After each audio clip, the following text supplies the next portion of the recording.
From Revelation chapter 14. வெளிப்படுத்தல் 14ஆம் அதிகாரத்திலிருந்து உங்களுக்கு நான் வாசிக்க போகிறேன். We're studying the book of Revelation on Sunday nights. ஞாயிற்றுக்கிழமை இரவு வேளைகளிலே வெளிப்படுத்தின விசேஷத்தை குறித்து நாம் கற்று வருகிறோம். We're on chapter 14. 14ஆம் அதிகாரத்தில் இப்பொழுது இருக்கிறோம்.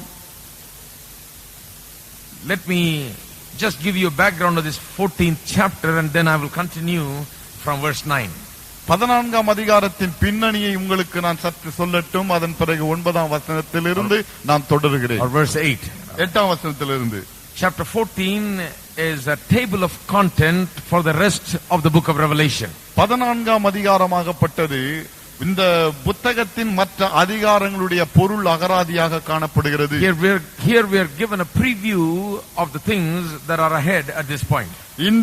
இதற்கு பிறகு உள்ள காரியங்களை குறித்த ஒரு முன் வர்ணனை இந்த அதிகாரத்திலே காணப்படுகிறது. There are 6 things that are covered in this chapter. இந்த அதிகாரத்திலே 6 காரியங்கள் சொல்லப்பட்டிருக்கிறது. One is the lamb and the 144,000 in Mount Zion. ஒன்று சீயோன் மலையிலே காணப்படுகிற ஆட்டுக்குட்டியானவரும் 1,44,000 பேரும். Secondly, the angel of the everlasting gospel. நித்திய சுவிசேஷத்தை உடையவனாகிய தேவதூதன். Thirdly, the fall of Babylon.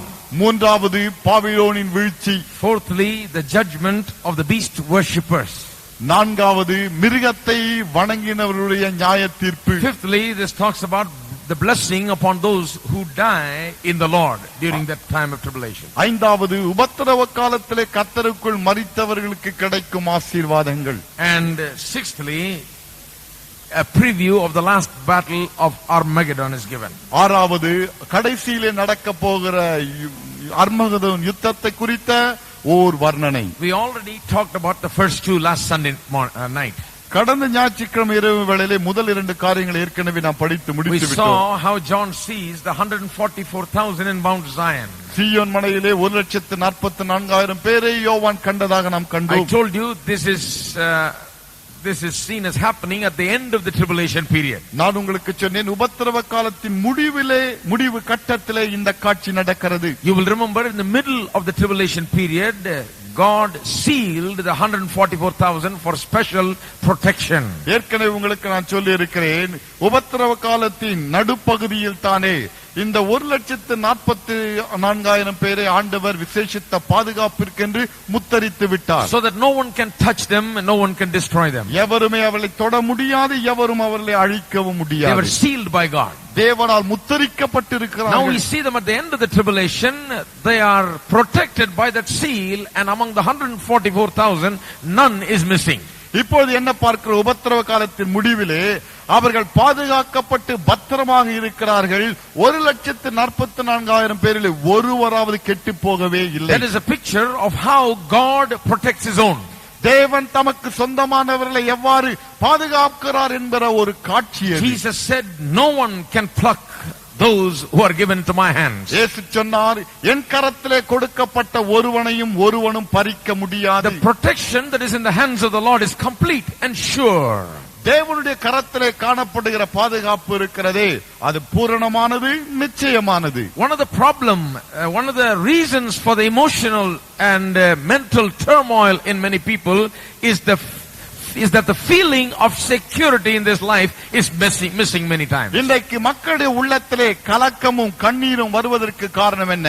இந்த வாழ்க்கையை குறித்த பாதுகாப்பை குறித்த ஒரு தாழ்வு மனப்பான்மை காணப்படுவதுதான். They do not know whether they will be completely and totally protected.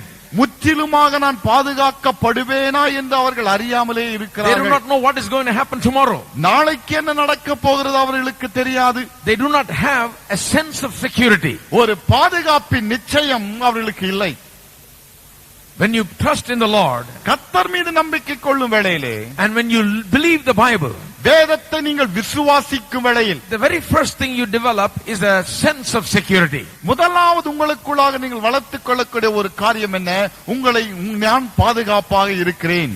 That is the attitude you develop. அந்த ஒரு மனப்பக்குவம் வந்துவிடும்.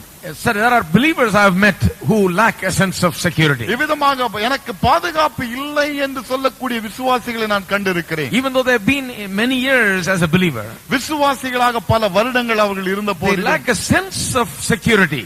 பாதுகாப்பின் நிச்சயம் அவர்களுக்கு இல்லவே இல்லை. It is because they do not believe and trust the word of God. காரணம் தேவனுடைய வார்த்தை விசுவாசிப்பது நம்புவது கிடையாது. Here is a beautiful picture of how the Lord protects his own. தேவன் தமக்கு சொந்தமானவர்களை எவ்வாறு பாதுகாக்கிறார் என்பதற்கு அருமையான ஒரு படம் இங்கே We சொல்லப்படுகிறது. saw also the second point, the angel preaching the everlasting gospel. இரண்டாவது குறிப்பை நாம் கண்டோம். தேவதூதன் நித்திய சுவிசேஷத்தை அங்கே அறிவிக்கிறான்.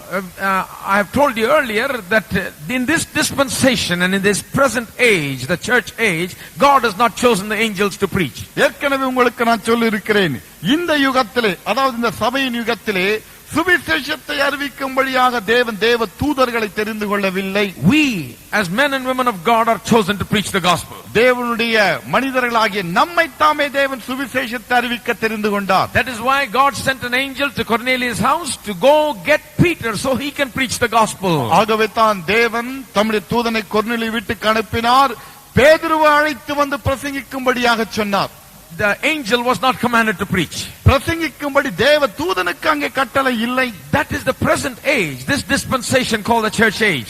இந்த யுகம் தான் சபையின் யுகம் என்று அழைக்கப்படுகிறது. This is how God has chosen to operate in this age. இந்த யுகத்திலே இப்படியாக தான் செயல்பட வேண்டும் என்று தேவன் தெரிந்து கொண்டார். Preaching is done by men and women of God. இன்றைக்கு சுவிசேஷமாகப்பட்டது ஸ்திரீகளாலும் புருஷர்களாலும் செய்யப்படுகிறது. But there will come a day when preaching by men will be impossible. ஆனால் காலம் ஒன்று வருகிறது, மனிதர்கள் சுவிசேஷத்தை பிரசங்கிப்பது என்பது அரிதாக மாறிவிடும். Preaching will be completely banned. அந்த பிரசங்கம் என்பது முற்றிலுமாக தடை செய்யப்படும். Everyone will be required to wear the name, the mark of the beast. மிருகத்தினுடைய அடையாளத்தை எல்லோரும் தரித்துக் கொள்ள வேண்டும் என்று கட்டாயம் The very பண்ணப்படுவார்கள். mention of the name of Jesus Christ will be forbidden. இயேசுவின் நாமத்தை சொல்வதே அங்கே தடை செய்யப்படும். That is a different period of time. அது வித்தியாசமான ஒரு That காலகட்டம். is not the church age. That is after the church has been taken to go with the Lord in the rapture. அது சபையின் யுகம் அல்ல, சபையாகப்பட்டது தேவனோடு இருக்கும்படியாக எடுத்துக்கொள்ளப்பட்ட பிறகு உள்ள ஒரு That காலம். is during the time of the great tribulation, the later half of the tribulation period. உபத்திரவ காலத்தின் அடுத்த அரைப்பகுதி இருக்கிறதே, மகா உபத்திரவ காலம். அப்பொழுது நடைபெறும் Men will not be காரியங்கள். able to preach the gospel. அப்பொழுது சுவிசேஷத்தை அறிவிக்க முடியாது. But God is wonderful. ஆனால் தேவன் அதிசயமானவர். He gets his angel to announce the gospel சுவிசேஷத்தை அறிவிக்கும்படியாக தேவ தூதனை அனுப்பி வைக்கிறார். in that age, அந்த யுகத்திலே, at that time. அந்த நேரத்திலே And the message that the angel preaches also we have seen. அந்த தேவதூதன் பிரசங்கிக்கும் பிரசங்கம் இன்னதென்றும் நாம் கண்டோம். He is preaching an everlasting gospel. நித்திய சுவிசேஷத்தை பிரசங்கிக்கிறான். He is preaching a judgment that is to come. வரப்போகிற நியாய தீர்ப்பை குறித்து அவன் Warning பிரசங்கிக்கிறான். all people to come and believe in Christ. வாருங்கள் வந்து கிறிஸ்துவை விசுவாசியுங்கள் என்று மக்களுக்கு எச்சரிப்பு God விடுக்கிறார். is so merciful. தேவன் அவ்வளவு இரக்கம் He நிறைந்தவர். makes sure that the gospel is preached to the ends of the world. இந்த சுவிசேஷமாகப்பட்டது உலகத்தின் கடைசி பரியந்தம் பிரசங்கிக்கப்படுகிறதா என்பதை குறித்து அவர் நிச்சயமுள்ளவராக No இருக்கிறார். one could destroy an angel. ஒரு தூதனை யாரும் அழிக்க No முடியாது. one can stop an angel. தூதனை எவரும் தடுத்து நிறுத்தவும் முடியாது. And the angel will preach the gospel. தேவ தூதன் சுவிசேஷத்தை அறிவிப்பார். That is yet another show of God's infinite mercy, the mercy that never has any end.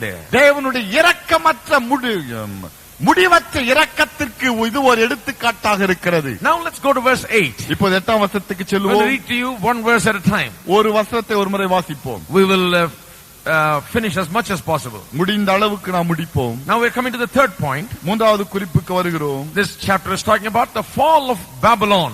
இந்த அதிகாரம், இந்த வசனம் பாபிலோனின் வீழ்ச்சியை குறித்து சொல்லுகிறது. Now listen to this. கவனியுங்கள். Chapter 14 verse 8. 14ஆம் அதிகாரம் 8ஆம் வசனம். There followed another angel saying, Babylon is fallen, that great city, because she made all nations drink of the wine of the wrath of her fornication. வேறொரு தூதன் பின்சென்று, Babylon மகா நகரம் விழுந்தது, தன் வேசித்தனமாகி உக்கிரமான மதுவை சகல ஜாதிகளுக்கும் குடிக்க கொடுத்தாளே என்றான். Now Babylon here is symbolically used for false religion and false ideas that came in the world. இந்த பாபிலோன்ங்கிற வார்த்தையாகப்பட்டது இந்த இடத்திலே அப்பொழுது உலகத்திலே நுழைந்த கள்ள மதங்கள், கள்ள போதனைகளுக்கு ஒரு அடையாளமாக சொல்லப்படுகிறது. Babylon was a real city. Babylon என்பது உண்மையான ஒரு நகரம் The தான். Bible uses Babylon in 3 different senses. வேத புத்தகம் பாபிலோனை 3 கோணங்களிலே உபயோகிக்கிறது. One, the real city of Babylon. ஒன்று உண்மையான பாபிலோன் பட்டணம். Secondly, Babylon, the word Babylon refers to the religious system as we see in Revelation chapter 17. இரண்டாவது பாபிலோன் என்கிற வார்த்தையாகப்பட்டது வெளிப்படுத்தல் 17ஆம் அதிகாரத்தில் நாம் வாசிக்கிறோமே மத அமைப்பு அதை குறித்து சொல்லுகிறது. Thirdly, the word Babylon may refer to the political system as we see in Revelation 18. We'll see that later on. மூன்றாவது வெளிப்படுத்தல் 18ஆம் அதிகாரத்திலே பாபிலோன் ஆகப்பட்டது அரசியல் அமைப்பிற்கு எடுத்துக்காட்டாக விளங்குகிறது. And this Babylon will be built up again. இந்த பாபிலோன் திரும்ப கட்டப்படும். And this Babylon in tendencies will be is now present everywhere. பாபிலோனுடைய அந்த குணலட்சணங்கள் இப்பொழுது எங்கும் காணப்படுகிறது. Even though the real Babylon is not there. உண்மையான பாபிலோன் அங்கே காணப்படாவிட்டாலும் really the Babylonian attitude is there. பாபிலோனிய குணலட்சணம் இன்றைக்கும் காணப்படுகிறது. What do we mean by Babylonian attitude? பாபிலோனிய குணலட்சணம் என்றால் என்ன அர்த்தத்தோடு சொல்லுகிறோம்? All the anti-God religions originated in the area of Babylon. Anti-God religions. தேவனுக்கு விரோதமான மதங்கள் அனைத்தும் பாபிலோனிலே உருவானது. All of the false religions have their origin from the area of Babylon. போலியான மதங்கள் அனைத்தும் பாபிலோன் என்கிற அந்த பகுதியில் இருந்து தான் உருவாகி வந்தது. The announcement by the angel saying that Babylon is fallen. Babylon விழுந்தது என்று தேவதூதன் அறிவிப்பது. And the announcement interestingly is made twice. Babylon is fallen. Babylon is fallen. அந்த அறிவிப்பு 2 முறை சொல்லப்படுகிறது. பாபிலோன் விழுந்தது என்று. Now that refers to that many believe that refers to both the religious and the political system that originated in the area of Babylon. என்ன சொல்கிறார்கள்? மத அமைப்பும் அரசியல் அமைப்பும் பாபிலோனிலிருந்து உருவானது. அவை இரண்டும் விழுந்தது என்று ஆசிரியர்கள் கருதுகிறார்கள். Twice mentioning that Babylon is fallen emphasizes the fact that it will crumble and it will be destroyed and be done away with. Babylon விழுந்தது என்று 2 முறை சொல்லப்பட்டது. எதற்கு அடையாளமாக இருக்கிறது? முற்றிலும் விழுந்தது, முற்றிலுமாக நாசமாகி விட்டது என்பதற்கு அடையாளமாக. What will fall? எது விழுந்தது? All the false religions, கள்ள மதங்கள் அனைத்தும், all the false ideas of God, தேவனை குறித்த போலியான கருத்துக்கள் all அனைத்தும், man-made religions that is against the living God, ஜீவனுள்ள தேவனுக்கு விரோதமாக உருவாக்கப்பட்ட மனிதன் உருவாக்கிய மதங்கள் அனைத்தும், all of this will be fallen. அவை அனைத்தும் விழுந்துவிடும். Along with the city of Babylon that will be built up and completely and suddenly destroyed at that time. அந்த வேளையிலே பாபிலோனோடு சேர்த்து அனைத்தும் உருவாக்கப்படும், திடீரென்று அனைத்தும் அழிக்கப்படும். So all the false religions are going to come to an end. ஆகவே போலியான மதங்கள் அனைத்திற்கும் திடீரென்று ஓர் முடிவு வரும். Everybody agrees there is one God. ஒரே தேவன் உண்டு என்று எல்லாரும் ஒத்துக்கொள்கிறார்கள். But they have confused the matter greatly. ஆனால் அந்த விஷயத்தை ஏராளமாக குழப்பி விட்டார்கள். Even though everyone believes there is one God, ஒரே தேவன் உண்டு என்று எல்லோரும் விசுவாசித்த போதிலும், we have made many religions out of it. அதன் மூலமாக பல மதங்களை உருவாக்கி விட்டோம். Many ways have been invented. பல மார்க்கங்களும் உருவாக்கப்பட்டு விட்டன. Many man-invented rituals and ceremonies have come into being. இங்கு மனிதனால் உருவாக்கப்பட்ட பல சடங்குகளும் சம்பிரதாயங்களும் வந்து விட்டன. In many of these religions, the devil is behind it, drawing people away from the living God. இந்த மதங்களில் பல மதங்களுக்கு பின்னால்தானே பிசாசு நின்று கொண்டு ஜீவனுள்ள தேவனை மக்கள் வணங்காதபடிக்கு ஏமாற்றிக் கொண்டிருக்கிறான். And one day, ஒரு நாள் all of these false ideas will go because they'll be confronted with the living God. ஜீவனுள்ள தேவனை சந்திக்க போகிறபடினாலே இந்த போலியான கருத்துக்கள் அனைத்தும் மடிந்து விழும். This is what is referred to in verse 8. 8ஆம் வசனத்தில் குறிப்பிடப்படுவது அதுதான். It says that Babylon made all nations to drink of the wine of the wrath of her fornication. தன் வேசித்தனமாகிய உக்கிரமான மதுவை சகல ஜாதிகளுக்கும் குடிக்க கொடுத்தாளே என்றான். This refers to the religious perversions that came from that area. அந்த பகுதியிலிருந்து மத கலப்படம் உருவானதே அதை குறித்து இது சொல்கிறது. Babylon led people into various religions. Babylon ஆகப்பட்டது நாட்டை பல மதங்களுக்குள்ளாக நுழைத்து விட்டது. Now verse 9. 9ஆம் வசனம். And the third angel followed them, saying with a loud voice, if any man worship the beast and his image and receive his mark in his forehead or in his hand, the same shall drink of the wine of the wrath of God, which is poured out without mixture into the cup of his indignation. And he shall be tormented with fire and brimstone in the presence of the holy angels and in the presence of the Lamb. அவர்களுக்கு பின்னே மூன்றாம் தூதன் வந்து மிகுந்த சத்தமிட்டு மிருகத்தையும் அதன் சொரூபத்தையும் வணங்கி தன் நெற்றியிலாவது தன் கையிலாவது அதன் முத்திரையை தரித்துக் கொள்ளுகிறவன் எவனோ அவன் தேவனுடைய கோபாக்கினை ஆகிய பாத்திரத்திலே கலப்பில்லாமல் வார்க்கப்பட்ட அவருடைய உக்கிரமாகிய மதுவை குடித்து பரிசுத்த தூதர்களுக்கு முன்பாகவும் ஆட்டுக்குட்டியானவருக்கு முன்பாகவும் அக்கினியினாலும் கந்தகத்தினாலும் வாதிக்கப்படுவான்.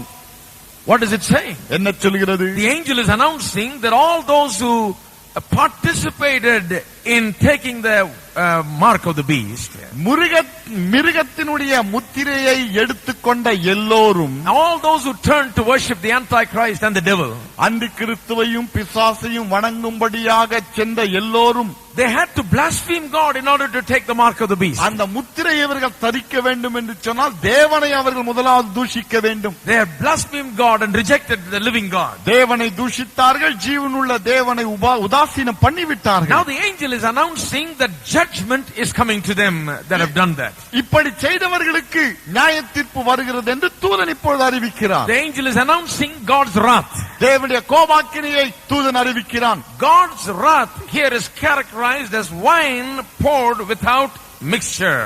இந்த இடத்திலே தேவனுடைய கோபாக்கினை எதற்கு ஒப்பாகப்படுகிறது? கலப்பில்லாத திராட்சை ரசத்திற்கு ஒப்பாக. It's undiluted wrath.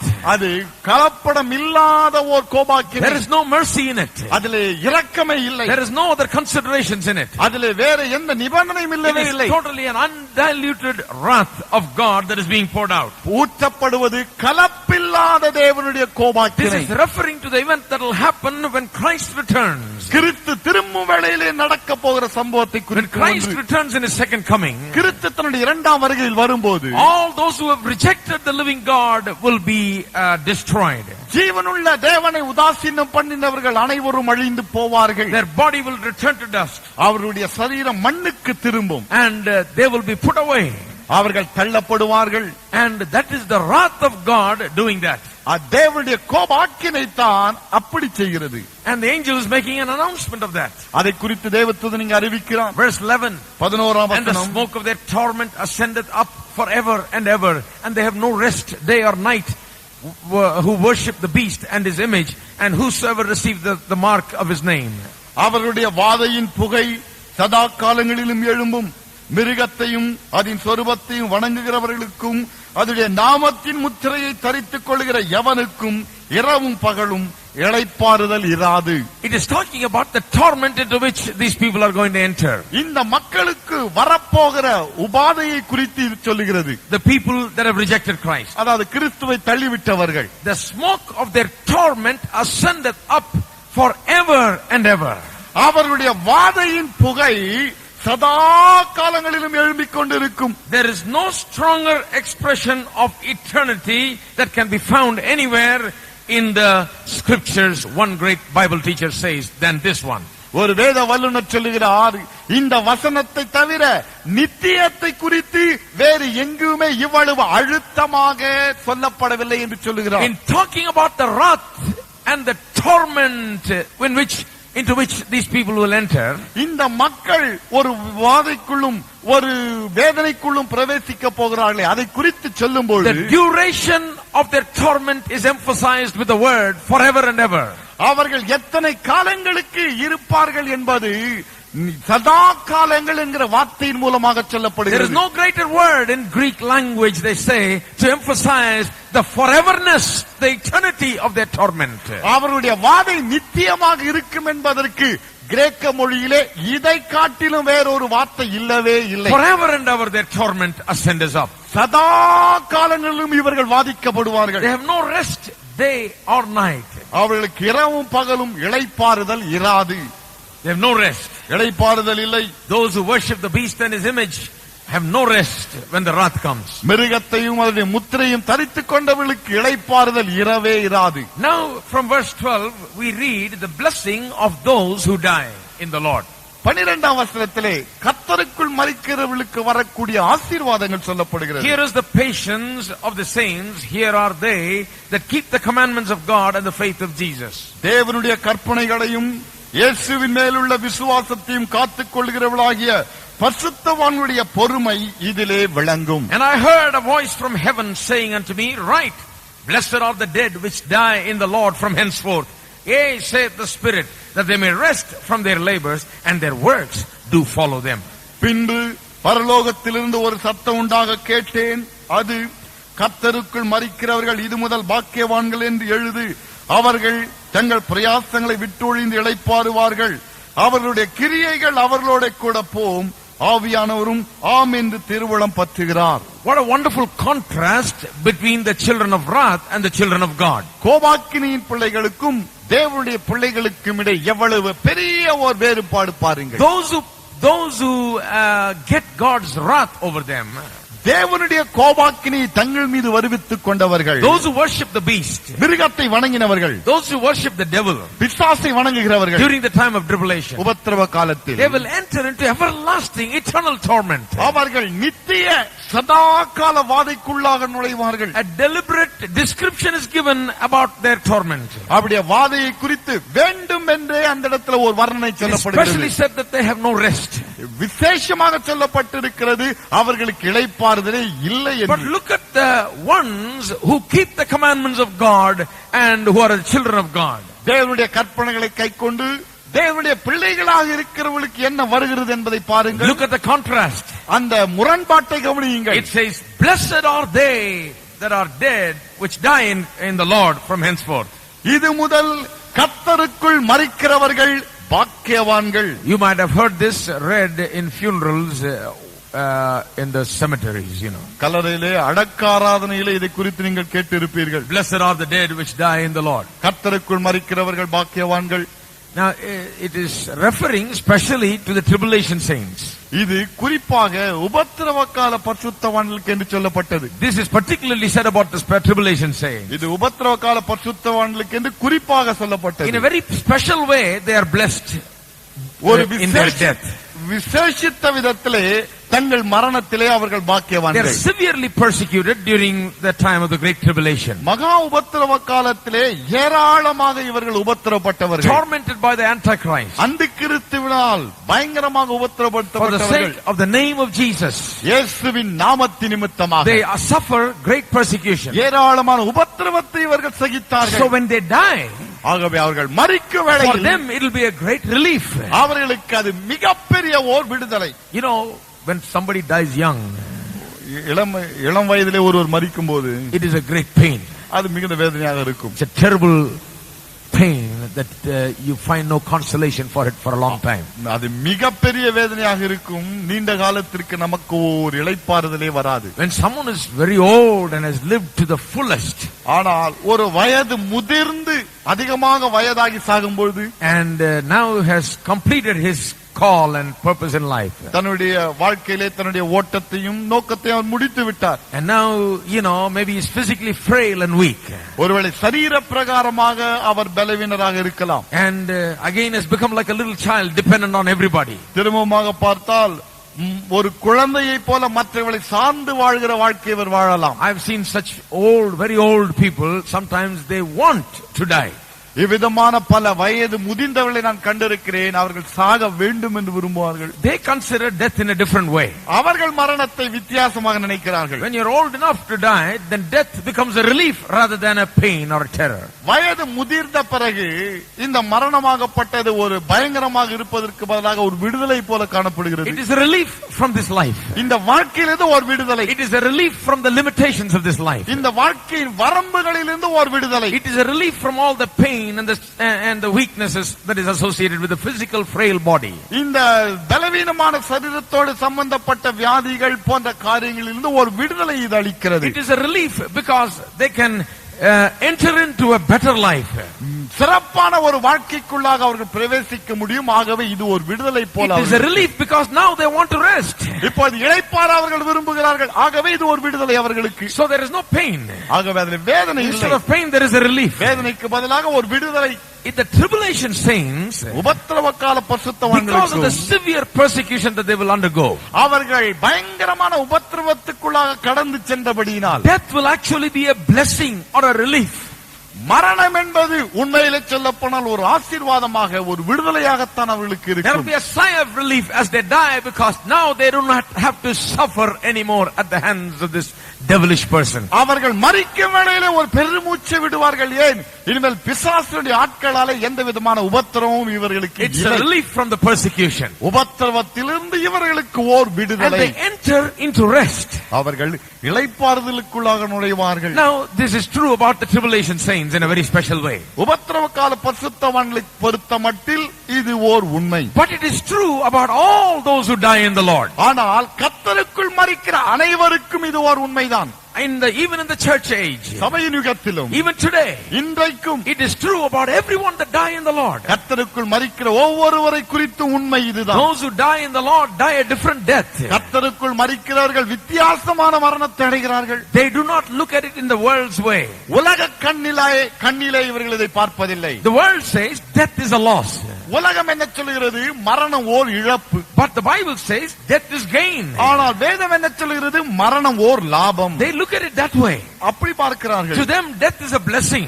அவர்களுக்கு மரணம் ஓர் ஆசீர்வாதம். For those who know the Lord, கர்த்தரை அறிந்தவர்கள், for those who have their sins forgiven and have the assurance of salvation, பாவங்கள் மன்னிக்கப்பட்டு ரட்சிப்பின் நிச்சயத்தை உடையவர்களுக்கு, for those who know the Lord, கர்த்தரை அறிந்தவர்களுக்கு death is a blessing. மரணம் ஓர் ஆசீர்வாதம். They are not terrorized by death. மரணத்தை கண்டு இவர்கள் அஞ்சுவது இல்லை. They enter into glory. அவர்கள் மகிமைக்குள் பிரவேசிக்கிறார்கள். They enter into a better state. அவர்கள் மேன்மையான ஒரு நிலைமைக்குள் They நுழைகிறார்கள். enter into rest. அவர்கள் இளைப்பாறுதலுக்குள்ளாக They போகிறார்கள். rest from all their labor. அவர்கள் தங்கள் பிரயாசங்களை விட்டு ஓய்ந்திருப்பார்கள். Their works do follow them. அவருடைய கிரியைகள் அவர்களை The பின்தொடரும். Bible tells about all of the believers, வேத புத்தகம் மற்ற எல்லா விசுவாசிகளை குறித்தும் சொல்கிறது. about all believers, எல்லா விசுவாசிகளை குறித்தும் says that we will all stand before the judgment seat of Christ. one day. எல்லோரும் கிறிஸ்துவின் நியாயாசனத்துக்கு முன்பாக நிற்போம். There our works will be there so that God can judge us by our works and reward us by our works. அங்கே நம்முடைய கிரியைகள் கூட வரும். நம்முடைய கிரியைகளுக்கு ஏற்றபடி தேவன் அங்கே பலனை கொடுப்பார். Praise God. கர்த்தருக்கு Our ஸ்தோத்திரம். works will follow us there. நம்முடைய கிரியைகள் அங்கே நம்மை பின்தொடர்ந்து That is வரும். why we need to live a good life. ஆகவேதான் நல்வாழ்க்கை இங்கே வாழ That வேண்டும். is why we need to do good works. அதனால்தான் நல்ல கிரியைகளை செய்ய வேண்டும். Somebody said, you don't take anything there. ஒருவர் சொன்னார், நாம் எதையுமே அங்கே கொண்டு செல்ல போவதில்லையே They என்று. say when you die, you never take anything. சாகும்போது எதெங்க கொண்டு போக போறீங்க No, கேட்டா, you won't take your car. உங்கள் காரை எடுத்து செல்ல You won't போவதில்லை. take your house. வீட்டையும் எடுத்து செல்ல போவதில்லை. You won't take any of these things. இதுல எதுவுமே எடுத்து செல்ல Things போவதில்லை. that you consider as most important and valuable in your life today, you will never take it. இன்றைக்கு உங்கள் வாழ்க்கையிலே விலையேறப்பட்டது மதிப்புள்ளது என்று எவைகளை நீங்கள் கருதுகிறீர்களோ அவைகளை நீங்கள் எடுத்து செல்ல போவது இல்லை. The only thing that is considered valuable in this life before God is the work that we do with faith in God, in the power of the Holy Ghost, with the right and pure motive. That is valuable before God. இன்றைக்கு தேவனுடைய பார்வையிலே இந்த வாழ்க்கையிலே விலையேற பெற்றதாக கருதப்படுவது எது? தேவனுடைய பலத்தினாலும் தேவன் மீது விசுவாசம் வைத்து செய்யப்படுகிற செயல்களும் தான். That is the most valuable thing before God. தேவனுக்கு முன்பாக மிகவும் விலையேற பெற்றது அதுதான். It's good to have the blessing of God. தேவனுடைய ஆசீர்வாதத்தை கொண்டிருப்பது It's good நல்லதுதான். to have prosperity. செழிப்பையும் கொண்டிருப்பது It's good to நல்லதுதான். have a house. வீடை கொண்டிருப்பது நல்லது. Now don't mistake me because I said you won't take your house. வீட்டை எடுத்து செல்ல போவதில்லை என்று நான் சொன்னபடியினால தவறாக எண்ண வேண்டாம். People have preached like this and a lot of people ended up thinking, well, if we build a house, we will not have a house there. They preached. இப்படி பிரசங்கத்தை கேட்ட மக்கள் என்ன செய்து விட்டார்கள்? வீடை எதற்கு கட்ட வேண்டும் என்று எண்ணி விட்டார்கள். They think if they build a house, you won't have a house there. இங்க வீட்டை கட்டினா அங்க நமக்கு வீடு இருக்காது என்று எண்ணுகிறார்கள். But where will you be here? இங்க எங்கங்க இருக்கிறது? You can't be on the street. தெருவில் இருக்க முடியும். Thank God for houses. வீடுகளுக்கா கர்த்தருக்கு ஸ்தோத்திரம். Thank God for good houses. நல்ல வீடுகளுக்கா கர்த்தருக்கு We ஸ்தோத்திரம். just enjoy them. அதை அனுபவிக்கிறோம். And we thank God for His blessings. அவருடைய ஆசீர்வாதங்களுக்காக ஆண்டவருக்கு நன்றி We செலுத்துகிறோம். don't cling on to them. அதை நாம் கவ்வி We பிடிப்பதில்லை. don't sell our soul for them. நம்முடைய ஆத்துமாவை அதற்கு விற்று போடுவதும் We இல்லை. don't think that is the greatest thing in life. வாழ்க்கையிலே அதுதான் பெரியது என்றும் நாம் எண்ணுவதில்லை. We know we have the right perspective in life. வாழ்க்கையிலே சரியான ஒரு கண்ணோக்கம் நமக்கு உண்டு என்று நமக்கு தெரியும். I have to all the time keep the balance because, sometimes preaching very spiritually leads to a lot of foolishness. பலவேளை நிதானத்தை நான் காத்துக்கொள்ள வேண்டும். ஏன்? அதிகமாக ஆவிக்குரிய விதத்தில் பிரசங்கம் பண்ணி விட்டால் அது முட்டாள்தனமாக கருதப்படும். பிராக்டிகலாவும் இருக்காது, நடைமுறைக்குட்பட்டதாகவும் இருக்காது. Oh, you won't take your house. வீட்டை நீ எடுத்து செல்ல போவதில்லை. Everybody say, praise the Lord, I won't build a house because I'm not going to take it. கர்த்தருக்கு ஸ்தோத்திரங்க, நான் வீட்டை எடுத்து செல்ல போவது கிடையாது, அதனால நான் வீட்டை கட்ட போவதும் கிடையாது. Well, you're only thinking about yourself. What will you do about your wife and children? சரி, உங்களை பத்தி தான் நீங்க நினைக்கிறீங்க, மனைவி பத்தி பிள்ளைகளை பத்தி என்ன ஆகுது? You're not going to take it, at least leave it for them. நீங்க தான் எடுத்து செல்ல போறது இல்லையா, அவங்களுக்காவது விட்டு போங்க. Hello, இருக்கிறீங்களா? The Bible says, வேதம் சொல்லுகிறது. everybody say amen. எல்லாரும் சொல்லுங்க ஆமென். The Bible, you got to make some sense. கொஞ்சம் புத்திசாலித்தனமா நடக்கணும். So many people are so heavenly minded, they are no earthly good. ஒரு சில பாருங்க, எப்பொழுதும் பரலோகத்தை பத்தி என்றதுனால பூமியை மறந்துடுறாங்க. They don't think they have any responsibility here. ஜனக்கு இந்த உலகத்துல எந்த பொறுப்பும் இல்லை என்று எண்ணுகிறார்கள். They think that being spiritual means to be totally irresponsible in this earth. ஆவிக்குரியவனாக இருப்பது என்று சொன்னால் பொறுப்பற்றவனாக இருப்பது என்று They எண்ணுகிறார்கள். think bread will fall from heaven. வானத்திலிருந்து சாப்பாடு விழ நினைக்கிறாங்க. They say, oh, God will take care of everything. இல்லங்க, ஆண்டவர் பாத்துக்குவாரு. But God said, கர்த்தர் சொல்லுகிறார், look at the ants. எறும்பை பார். Have you ever read that? அது வாசிக்கிறீங்களா என்னைக்காவது? Why did God say, look at ants? He is going to take care of your family. ஏன் எறும்பை பார்த்து ஆண்டவர் குடும்பத்தை பார்த்து? உங்க குடும்பத்தை ஆண்டவர் கவனிச்சுக்கிறதுனா உங்களை ஏன் எறும்பை பாருனாரு? Just before leaving my house, I saw a great army of ants marching through the walls of my bedroom. வீட்டை விட்டு வெளியே வரும்போது தான் பார்த்தேன், செவுத்துல எறும்பு சாரையா போகுது. Great army. பெரிய ராணுவமே போகுது. They have no leader. தலைவனே கிடையாது. But they are very diligent. ஆனா விழிப்பா இருக்குது. They are taking something from over here and leaving something over there, storing up for the days to come when they can't come out and do all these things. சமையல் அறையில் இருந்து ஒன்றை எடுத்து சென்று வரப்போகிற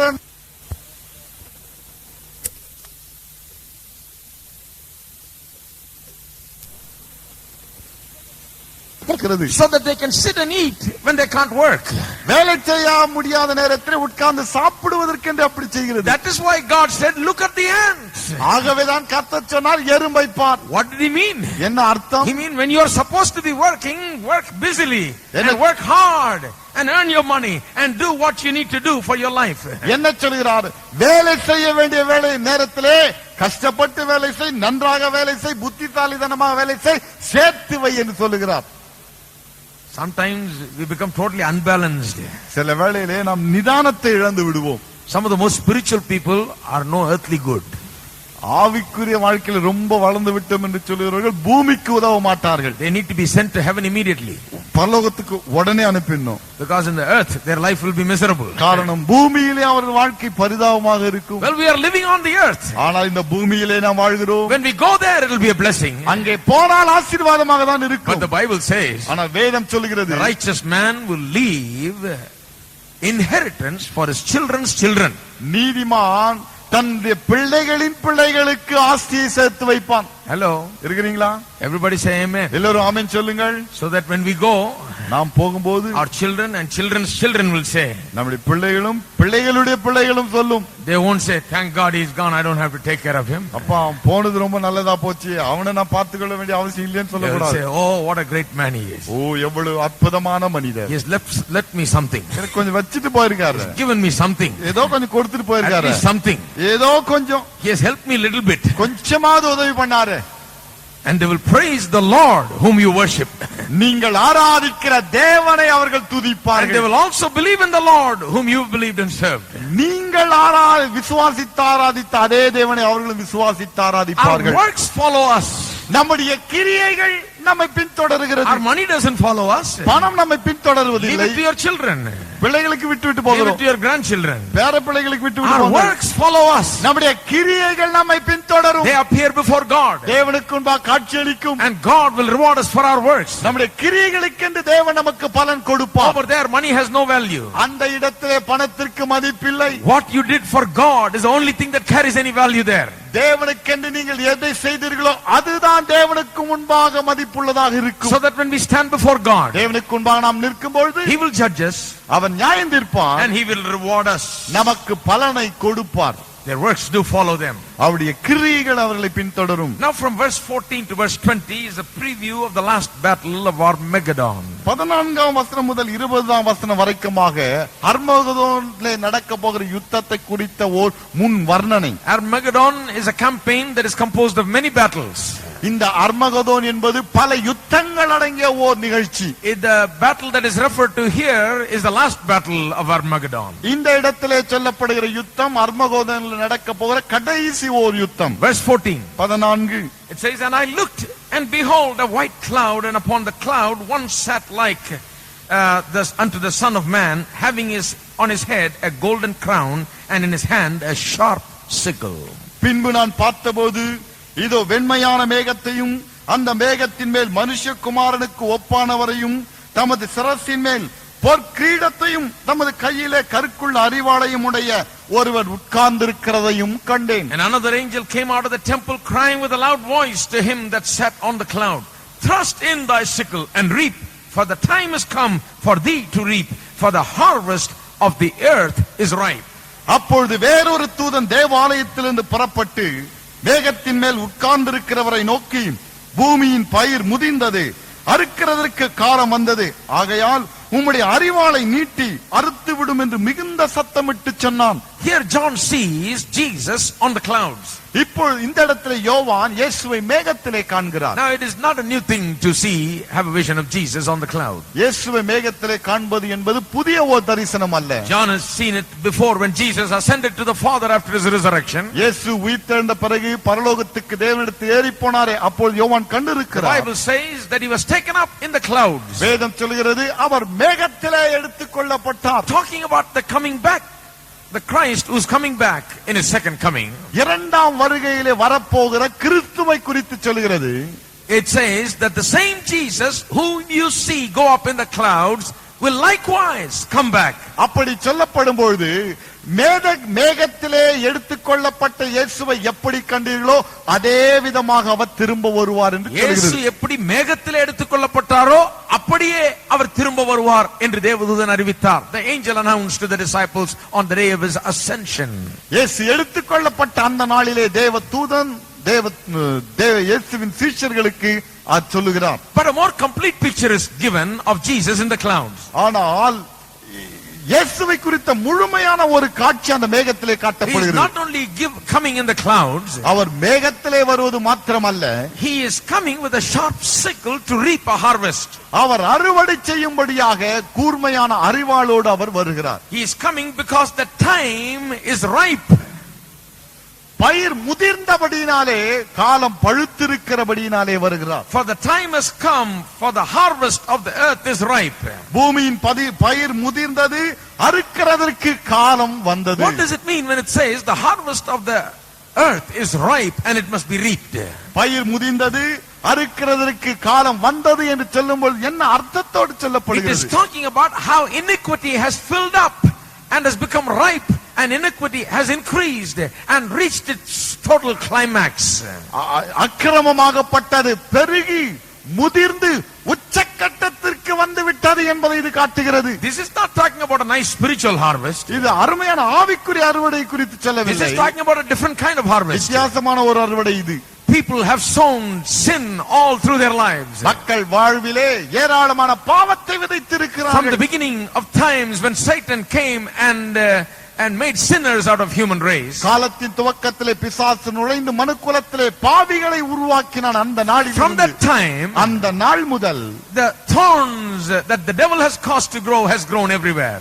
பிசாசாக அவன் விளையச் செய்தானே முள், அது எங்கும் முளைத்து விட்டது. Before that only nice good plants were growing. அதற்கு முன்பாக அருமையான தாவரங்கள் இருந்தது. But then thorns and thistles started growing. ஆனால் திடீரென்று முள்ளும் குறுக்கும் முளைப்பிக்க ஆரம்பித்தது. It is a picture of how sin is spread widespread all over the earth. பாவமாகப்பட்டது பூமியிலே எங்கும் பரவி விட்டது என்பதற்கு அது ஒரு காட்சியாக இருக்கிறது. Even now it is widespread. இப்பொழுது எங்கும் பரவி இருக்கிறது. It is sown all across the countries of this world. இந்த உலகத்தில் எல்லா தேசங்களிலும் அது விதைக்கப்பட்டிருக்கிறது. Sin has been planted. பாவம் விதைக்கப்பட்டிருக்கிறது. Sin is watered.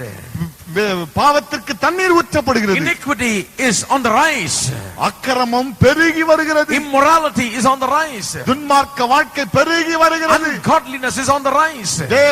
அவபக்தி எங்கும் பரவி வருகிறது. It is rampant everywhere. எங்கும் தலைவிரித்தாடுகிறது.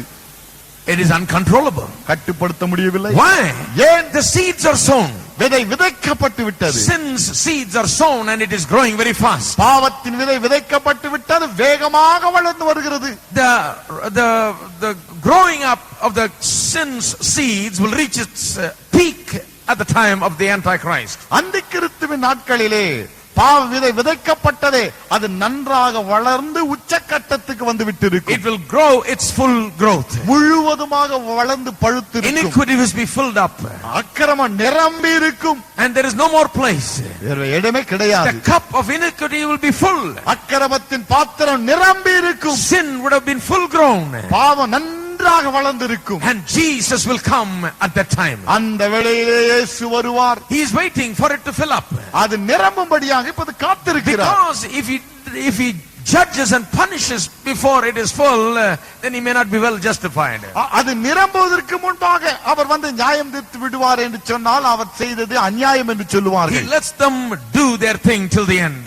காரியங்களை முடிவு வரைக்கும் செய்யும்படியாக விட்டுக் கொடுக்கிறார். That is the reason for the existence of evil today. இன்றைக்கு உலகத்திலே தீமை காணப்படுவதற்கு காரணமே அதுதான். Because God is allowing it to happen and he is going to judge it.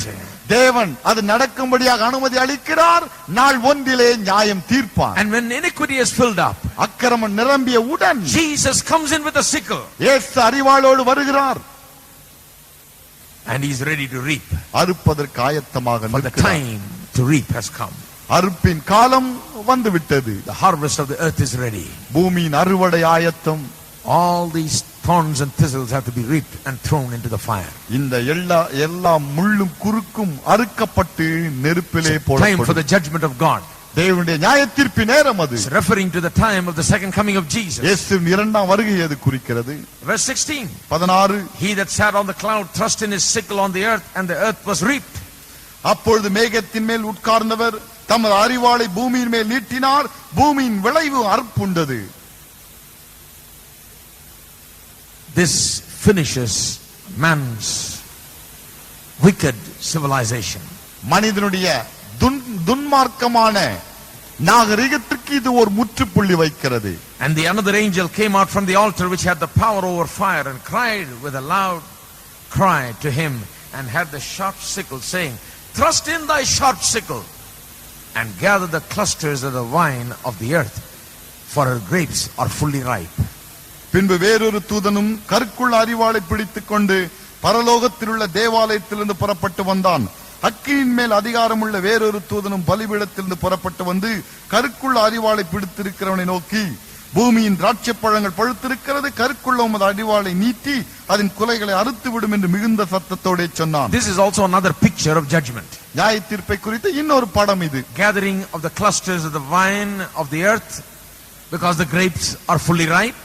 இந்த திராட்சை பழங்கள் பழுத்து விட்டபடினாலே குலைகளை அறுத்து ஒன்றாக சேர்க்கிறார்கள். Why? ஏன்? It is a picture of judgment. நியாய தீர்ப்பு குறித்த ஒரு காட்சி. I'll explain it. இதை விளக்குகிறேன். Verse 19 also. 19ஆம் வசனம். And the angel thrust in his sickle into the earth and gathered the vine of the earth and cast it into the great wine press of the wrath of God.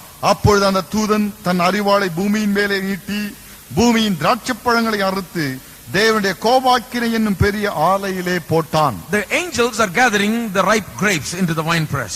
இந்த நன்றாக பழுத்த திராட்சை பழங்களை தேவதூதர்கள் இப்பொழுது ஆலைக்கு கொண்டு வருகிறார்கள். But Jesus himself will do the trampling of the grapes. இயேசுவானவரே இந்த திராட்சை பழங்களை மிதிக்கும் வேலையை செய்வார். He will himself tread the press.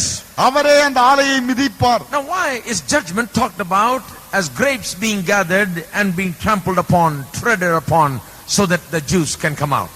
ஏன் நியாய தீர்ப்பை குறித்து சொல்லும் பொழுது திராட்சை பழங்கள் சேர்க்கப்படுகிறது, மிதிக்கப்படுகிறது, திராட்சை ரசம் வருகிறது என்று சொல்லப்பட வேண்டும்? It is talking about the way the judgment will be carried out. நியாய தீர்ப்பு எப்படி செய்யப்படும் என்பதை அது காட்டுகிறது. In the old days when the grape is gathered to get the juice out of it, அந்நாட்களிலே திராட்சரசம் எடுப்பதற்காக பழங்களை அவர்கள் சேர்க்கும் They பொழுது get it when it's fully ripe. நன்றாக பழுத்திருக்கும் பொழுது பறிப்பார்கள். And they throw it on the floor in an area which has an indented rock. There is an indentation in the rock. பள்ளம். அதாவது குழியாக இருக்கக்கூடிய ஒரு பாறையிலே அதை கொண்டு வந்து சேர்ப்பார்கள். And someone gets in it and tramples upon it. யாராவது ஒருவர் அதிலே சென்று அதை நன்றாக மிதிப்பார். Tramples upon these ripe grapes. இந்த நன்றாக பழுத்த திராட்சை பழங்களை மிதிப்பார். And because they are squeezed together and trampled upon, the juice flows out of it and flows into a low trench over there and goes into another place where it is gathered and bottled. நன்றாக அவர்கள் மிதிக்கும் வேளையிலே இப்படி பழங்கள் நசுக்கப்படுகிறபடினாலே அதிலிருந்து sir வெளியே வந்து அப்படியே இன்னொரு வழியாக சென்று வேறொரு பாத்திரத்திலே அங்கே போய் நிறையும். Now why is this picture given for the judgment? ஏன் நியாயத்தீர்ப்பு குறித்து சொல்லும்போது இந்த ஒரு காட்சி We will காட்டப்படுகிறது? understand if we read verse 20. 20 வாசித்தால் நமக்கு புரியும். And the winepress was trodden without the city. நகரத்துக்கு புறமே உள்ள அந்த ஆலையிலே அது It மிதிக்கப்பட்டது. is telling about where this winepress will be treaded. இந்த பழங்கள் எங்கே மிதிக்கப்படும் என்பது அங்கே சொல்லப்படுகிறது. And what happens when the winepress was treaded? இப்படி ஆலை மிதிக்கப்படும் போது என்ன ஆகிறது? Blood came out of the winepress even unto the horse bridles by the space of 1,600 furlongs. அந்த ஆலையிலிருந்து 1600 ஸ்தாதி தூரத்திற்கு ரத்தம் புறப்பட்டு குதிரைகளின் கடிவாளங்கள் மட்டும் பெருகி வந்தது. Where this treading of the winepress is going to treading of the grapes is going to take place is given very specially. எந்த இடத்திலே இந்த பழங்கள் மிதிக்கப்படும் என்பது தெளிவாக அங்கே சொல்லப்படுகிறது. Without the city. அது நகரத்திற்கு வெளியே. It is referring to a place which is called Megiddo. Megiddo என்கிற ஒரு குறிப்பிட்ட இடத்தை குறிக்கும் வார்த்தை அது. It is in the northern part of Palestine. பாலஸ்தீனத்தின் வடக்கு பகுதியில் ஒரு இடம் அது. It is from Megiddo we get the name Armageddon and the battle of Armageddon. இந்த மெகிடோ என்கிற வார்த்தையின் மூலமாகத்தான் அர்மகெதோன் என்கிற வார்த்தையும் அர்மகெதோன் யுத்தமும் வருகிறது. And that is where they will be gathered. அங்கேதான் அவர்கள் The சேர்க்கப்படுவார்கள். nations of the world will gather. உலகத்தின் மக்கள் எல்லோரும் The wicked will சேர்வார்கள். gather in hundreds of millions. They will gather like the ripe grapes. இந்த துன்மார்க்கத்தானே பழுத்த இந்த திராட்சை பழங்களைப் போல ஆயிரக்கணக்கிலே லட்சக்கணக்கிலே ஒன்று சேர்வார்கள். Their wickedness have exceeded everything. அவருடைய துன்மார்க்கம் எங்கும் தலைவிரித்தாடுகிறது. And God gathers them in that place called Megiddo. Megiddo என்று சொல்லப்பட்ட இடத்திலே தேவன் எல்லோரையும் கூட்டி சேர்க்கிறார். Hundreds of millions are gathered there. அந்த இடத்திலே கோடிக்கணக்கிலே கூடி வருகிறார்கள். They gather there because they want to fight a last battle against the Lord Jesus Christ himself. ஆண்டவராக இயேசு கிறிஸ்துவுக்கு விரோதமாகவே கடைசி யுத்தத்தை செய்யும்படியாக கூடி And the Lord வருகிறார்கள். himself will intervene. தேவனே அங்கே தலையிடுவார். For a place of around 200 miles, people will be gathered. ஏறக்குறைய 200 மைல் சுற்றளவு உள்ள இடங்களிலே மக்கள் வந்து கூடுவார்கள். 1,600 furlongs is about 200 miles. அதாவது 1600 ஸ்தாதி என்று சொல்லும்போது ஏறக்குறைய 200 மைல்கள் This ஆகிறது. is actually the land of Palestine from the north to the south is about 200 miles. இந்த பாலஸ்தீனத்தின் வடபகுதி இருக்கிறதே அது மேல் பகுதி முதல் கீழ்ப்பகுதி வரைக்குமாக ஏறக்குறைய 200 மைல்கள் கொண்டது. When God has gathered them like ripe grapes, பழுத்த திராட்சை பழங்களைப் போல தேவன் அவர்களை கூட்டும் பொழுது God has gathered all the sinners over there. அந்த இடத்துல எல்லா பாவிகளும் தேவன் ஒன்று கூட்டி விட்டார். He is himself going to tread upon them. அவர்களை இவரே மிதிக்க போகிறார். That is why that picture of the winepress is given. அதனால்தான் ஆலை என்கிற காட்சி அங்கே And காட்டப்படுகிறது. when he treads upon the winepress, இப்படி இந்த ஆலையை இவர் மிதிக்கும் போது when Jesus himself comes down and fights the battle, இயேசுவே இறங்கி வந்து யுத்தத்தை செய்யும் பொழுது the hundreds of millions that are gathered there will be squeezed and pressed so that they'll be destroyed and blood will begin to flow. அந்த இடத்திலே கோடிக்கணக்கிலே கூடி வருகிற மக்கள் தானே மிதிக்கப்படுவார்கள், அழிக்கப்படுவார்கள், ரத்தம் ஆறாக ஓடும். The extent to which the blood will flow is also given. எவ்வளவு தூரத்திற்கு இந்த ரத்த ஆறு ஓடும் அதுவும் It சொல்லப்படுகிறது. says the blood came out of the winepress even unto the horse bridles. அந்த ஆலையிலிருந்து ரத்தம் புறப்பட்டு குதிரைகளின் கடிவாளங்கள் மட்டும் பெருகி வந்தது. You know, that's about at least 4.5 feet from the earth, ஏறக்குறைய from the ground level. பூமியிலிருந்து ஏறக்குறைய 4.5 அடி தூரத்துக்கு வரும். Blood will flow in such great measure that it will reach the bridles of the horses. அந்த ரத்தமாகப்பட்டது எவ்வளவு தூரத்திற்கு பெருகி வரும் என்று சொன்னால் குதிரைகளின் கடிவாளத்தை எட்டுகிற அளவுக்கு வரும். This is something that we can never imagine. கற்பனை செய்ய முடியாத ஒரு விஷயம் இது. Many great Bible scholars say that when you consider the hundreds of millions that will be gathered at the battle of Armageddon and Christ intervening and fighting his own battle, it is possible that it will really happen literally. பல வேத வல்லுநர்கள் என்ன சொல்கிறார்கள், இப்படி கோடிக்கணக்கிலே மக்கள் அர்மகதோனிலே சேர்ந்து இயேசுவை வந்து யுத்தம் பண்ணும்போது நிச்சயமாக எழுத்தின்படியே இவ்விதமாக ஒரு காரியம் நடைபெறுவது என்பது சாத்தியமே என்கிறார்கள். It will be a horror. பயங்கரமாக இருக்கும். It will be the end of this age. இந்த யுகத்தின் முடிவாக அது இருக்கும். It will be the time of judgment. நியாயத்தீர்ப்பின் காலம் அது. It will be a time when Christ himself comes down in judgment. கிறிஸ்துவே நியாயத்தீர்ப்புக்காக இறங்கும் ஓர் நேரம் அது. This is described more fully in Zechariah chapter 14. சகரியா 14 இன்னும் அழகாக இது Verse வர்ணிக்கப்படுகிறது. 1 to 3 talks about this. 1 முதல் 3 வரைக்குமாக இது சொல்லப்படுகிறது. Behold, the day of the Lord cometh, and thy spoil shall be divided in the midst of thee. இதோ கர்த்தருடைய நாள் வருகிறது, உன்னில் கொள்ளையானது உன் நடுவிலே பங்கிடப்படும். I will gather all nations against Jerusalem to battle. எருசலேமுக்கு விரோதமாக யுத்தம் பண்ண சகல ஜாதிகளையும் கூட்டுவேன். And the city shall be taken, and the houses rifled, and the woman ravished, and half of the city shall go forth into captivity, and the residue of the people shall not be cut off from the city. நகரம் பிடிக்கப்படும், வீடுகள் கொள்ளையாகும், ஸ்திரீகள் அவமானப்படுவார்கள், நகரத்தாரில் பாதி மனுஷர் சிறைப்பட்டு போவார்கள், மீதியான ஜனமோ நகரத்தை விட்டு அறுப்புண்டு போவதில்லை. Then shall the Lord go forth and fight against those nations as when he fought in the day of battle. கர்த்தர் புறப்பட்டு யுத்த நாளிலே போராடுவது போல அந்த ஜாதிகளோடே போராடுவார். This is the last battle. இது கடைசி யுத்தம். And his feet shall stand in that day upon Mount of Olives.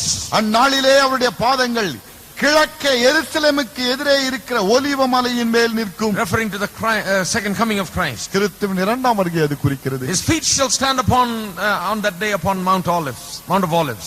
அவருடைய பாதங்கள் அந்நாளிலே ஒலிவ மலையின் மேல் நிற்கும். Which is before Jerusalem on the east, and the Mount of Olives shall cleave in the midst thereof towards east and towards the west, and there shall be a very great valley. அப்பொழுது மகா பெரிய பள்ளத்தாக்கு உண்டாகும்படி ஒலிவ மலை தன் நடு மையத்திலே கிழக்கு மேற்காய் எதிராக பிளந்து போம். அதனாலே ஒரு பாதி வடபக்கத்திலும் ஒரு பாதி தென் பக்கத்திலும் சாயும். Here we have the picture of the nations of the earth gathered in this great battle. இந்த மகா பெரிய யுத்தத்திலே பூமியின் குடிமக்கள் ஒன்று சேருவதை இந்த இடத்திலே நாம் காணலாம். We also have another picture in the book of Joel. யோவேல் புத்தகத்திலே இன்னொரு காட்சி Chapter காட்டப்படுகிறது. 3. 3ஆம் அதிகாரம் Verse 13 and 14 refers to the same event. 13 14 வசனங்கள் அதே சம்பவத்தை The குறிக்கிறது. book of Joel chapter 3 verse 13 and 14. யோவேல் 3ஆம் அதிகாரம் 13 14. Put ye in the sickle, for the harvest is ripe. Come, get you down, for the press is full. பயிர் முதிர்ந்தது, அரிவாளை நீட்டி அருங்கள், வந்து இறங்குங்கள், ஆலை நிரம்பி இருக்கிறது. The fats overflow, for their wickedness is great. ஆலையின் தொட்டிகள் வழிந்தோடுகிறது, அவருடைய பாதகம் பெரியது. This is again referring to the overflowing wickedness that has become ripe among the people of this world. இந்த உலகத்தின் மக்கள் மத்தியிலே அக்கிரமம் பெருகி பழுத்த பழத்தை போல இருக்கிறது என்கிற ஒரு காட்சி இது. 14 multitudes in the valley of decision, for the day of the Lord is near in the valley of decision. நியாயத்தீர்ப்பின் பள்ளத்தாக்கிலே ஜனங்கள் திரளாய் இருக்கிறார்கள். நியாயத்தீர்ப்பின் பள்ளத்தாக்கிலே கர்த்தரின் நாள் சமீபமாய் இருக்கிறது. Now the valley of decision is not where people are gathered to make a decision for Jesus Christ. The valley of decision தீர்மானத்தின் பள்ளத்தாக்கு என்று ஆங்கிலத்திலே வருகிறது, தமிழில் நியாய தீர்ப்பின் பள்ளத்தாக்கு என்று வருகிறது. They are not gathered there so that they can get saved. அவர் ரட்சிக்கப்படும்படியாக அந்த இடத்தில் அவர்கள் ஒன்று கூடவில்லை. Multitudes and multitudes are gathered there. திரளான மக்கள் அங்கே கூடுகிறார்கள். The Lord Jesus Christ will meet them there. இயேசு கிறிஸ்துவே அங்கே அவர்களை He will சந்திப்பார். put the sickle because the harvest is ripe. அறுவடை பழுத்திருக்கிறபடினாலே அவர் தம்முடைய அறிவாளை அங்கே வைப்பார். The press is full and he's going to trample upon it. ஆலை நிரம்பி இருக்கிறது, அவர் அதை மிதிக்க போகிறார். The multitudes are not gathered so that they can make a last minute decision there. கடைசி தீர்மானத்தை எடுக்கும்படியாக திரளான மக்கள் அங்கே கூடி வரவில்லை. In Tamil it is rightly said. தமிழிலே சரியாக It சொல்லப்பட்டிருக்கிறது. is a valley of judgment. அது நியாய தீர்ப்பின் பள்ளத்தாக்கு. It is a valley where Christ decides what will happen. என்ன நடக்கும் என்று கிறிஸ்துவே தீர்மானிக்கும். There is no more time for a decision. ஒரு தீர்மானம் எடுப்பதற்கு அங்கே இடமே கிடையாது. Today there is time for decision. இன்றைக்கு தீர்மானம் எடுக்க நேரம் இருக்கிறது. Today you can change your life. இன்றைக்கு உங்கள் வாழ்க்கையை நீங்கள் மாற்றலாம். Today you can turn to God. இன்றைக்கு தேவன் பக்கமாக நீங்கள் Today திரும்பலாம். you can change your destiny. இன்றைக்கு உங்கள் தலையெழுத்தை நீங்கள் மாற்றலாம். Today you can change the whole story. இன்றைக்கு முழு கதையும் நீங்கள் No matter how மாற்றலாம். great a sinner you've been, நீங்கள் எவ்வளவு பெரிய பாவியாக no இருந்தாலும் matter பரவாயில்லை. what you have done, என்ன செய்திருந்தாலும் பரவாயில்லை. you are in a place of decision today. இன்றைக்கு தீர்மானத்தின் இடத்திலே நீங்கள் நிற்கிறீர்கள். You can decide. நீங்கள் தீர்மானிக்க You can முடியும். turn to God தேவன் பக்கம் திரும்ப and He முடியும். will receive you, அவர் உங்களை ஏற்றுக்கொள்வார். forgive you of your sins. உங்கள் பாவங்களை வந்து உங்களை He will மன்னிப்பார், embrace you, அணைப்பார், make you His child. தன்னை பிள்ளையாக He will மாற்றுவார். accept you into the family of God. தேவ குடும்பத்திலே உங்களை ஏற்றும் கொள்வார். Today is the day of decision. இன்றைக்கு தீர்மானத்தின் நாள். If you have never known Christ, கிறிஸ்துவினரை அறிந்திராதிருந்தால், if you have lived a life without Christ, கிறிஸ்தற்ற வாழ்க்கை நடத்தினால், today is the day to make the decision for your life. உங்கள் வாழ்க்கையில தீர்மானம் எடுக்க வேண்டிய நாள் இந்த I நாள் தான். made a decision one day like this. ஒரு நாளிலே இவ்விதமாக நானும் தீர்மானம் That is எடுத்தேன். what has made me what I am. அதுதான் இன்றைக்கு என்னை இவ்விதமாக மாற்றியது. Our decisions make us what we are. நம்முடைய தீர்மானங்கள் தான் நாம் யார் என்பதை மாற்றுகிறது. But on that day, ஆனால் அந்த நாளிலே that is not a day of decision. அது தீர்மானத்தின் நாளாக That இல்லை. is a day of judgment. அது நியாய தீர்ப்பின் நாள். That is more rightly rendered as a valley of judgment. நியாய தீர்ப்பின் பள்ளத்தாக்கு என்று சரியாக சொல்லப்படுகிறது. There is no decision for you to make there. அந்த இடத்துல நீங்கள் எதுவும் தீர்மானம் எடுக்க முடியாது. Jesus Christ is deciding. இயேசு தான் தீர்மானிக்கிறார். Jesus Christ is judging. இயேசு கிறிஸ்து தான் தீர்மானிக்கிறார். Jesus Christ is going to take the victory. இயேசு கிறிஸ்து தான் வெற்றி He is எடுக்க going to put போகிறார். an end to the evil. தீமைக்கு அவர் முற்றுப்புள்ளி வைக்க Going to put போகிறார். an end to the devil. பிசாசுக்கு ஒரு முற்றுப்புள்ளி. Satan is going to be bound. பிசாசு கட்டப்பட போகிறார். Evil's progress is going to be stopped. தீமையின் முன்னேற்றம் தடுத்து The நிறுத்தப்படும். ripe grapes of evil will be trampled upon. அந்த இடத்திலே அந்த பழுத்த துன்மார்க்கமாகப்பட்டது மிதிக்கப்படும். And God's judgment will be rendered there. தேவனுடைய நியாய தீர்ப்பு அங்கே காட்டப்படும். What a terrible picture. இவ்வளவு பயங்கரமான ஒரு காட்சி. But let me tell you, my friend, it will happen just like it says. சொன்னபடியே நடக்கும் என்று சொல்லிக்கொள்ள விரும்புகிறேன் நண்பர்களே. In every detail, ஒவ்வொரு எழுத்தும் God's word will come to pass. தேவனுடைய வார்த்தை அப்படியே நிறைவேறும். When God says it, தேவன் சொன்னால் He will do it. அப்படியே செய்வார். Many people consider God's delay in judging them now to be God's slackness.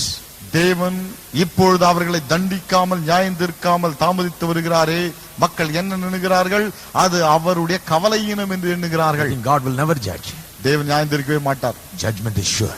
நியாய தீர்ப்பு நிச்சயம். God is just waiting for wickedness to become ripe. துன்மார்க்கம் பழுக்கும்படியாக ஆண்டவர் காத்திருக்கிறார். Don't become ripe with the wicked. துன்மார்க்கரோடு சேர்ந்து நீங்கள் பழுத்து விட வேண்டாம். Come into the family of God. தேவனுடைய குடும்பத்திலே வாருங்கள். Let's stand up together. ஒன்றாக எழுந்து நிற்போம். Hallelujah. Praise you, Jesus. துதிக்கிறோம் இயேசுவே. A man with a vision for the Lord.